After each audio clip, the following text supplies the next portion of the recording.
होळी रे होळी पुरणाची पोळी हे ऐकून तुमच्याही बालपणाची आठवण जाग्या झाल्या ना? तर नमस्कार मंडळी, मी अश्विनी तुमचं आज स्वागत करते माझ्या छोट्याशा मिनी व्लॉगमध्ये. तर आज होळी असल्यामुळे आपण पुरणपोळी करणारच. हे काही नवं सांगायला नको. तर पुरणपोळी बघा किती टम्म फुगलेली आहे, छान अशी. त्याच्यावर मस्त तुपाची धार सोडली आहे. त्याचनंतर एक एक अशा छानशा पुरणपोळ्या मी करून घेतल्या. ही दुसरी पुरणपोळी मस्तपैकी अशी टम्म अशी फुगलेली होती. आणि लगेच आता जेवायला वाढूया मंडळी.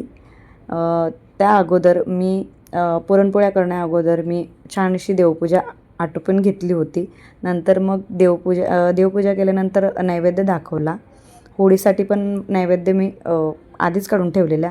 त्यानंतर बघा हे जेवायला ताट वाढलं आहे. खीर केली होती, आमटी केली होती कटाची, पुरणपोळी, भजी वगैरे, पापड वगैरे काढले होते, भात, असं आपलं छान असं जेवण मी केलेलं होतं.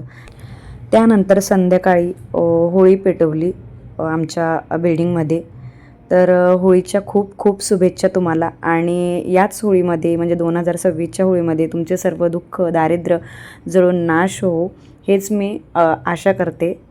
त्याचनंतर बघा होळी पेटते आणि एक घटना सांगायची आहे. मी फोटो काढत होती आणि अचानक ती होळी माझ्याच अंगावर पडणार होती. तर अचानक माझी मुलगी बोलली की मम्मी बाजूला हो. तर हे बघा, हे जे बांबू आहे ना, तो अचानक पडलेला. त्याचनंतर आमच्या इथे होळी वगैरे पेटली.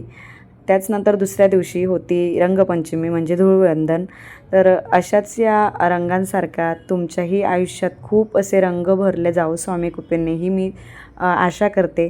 तर इथे बघा लहान लहान मुली आमच्या माळ्यावरच्या छान अशा सेलिब्रेट करत होत्या. आणि ही माझी बारकी, रंग पाहिले तर तिला काय आवरल्याच गेली नाही ती.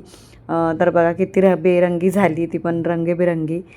त्यानंतर आम्हीही महिलांनी सेलिब्रेट केली मस्त रंगपंचमी. तर तुमच्या इथे कसा हा सण साजरा केला जातो हे कमेंट करून नक्की सांगा आणि चॅनलला सबस्क्राईब करा.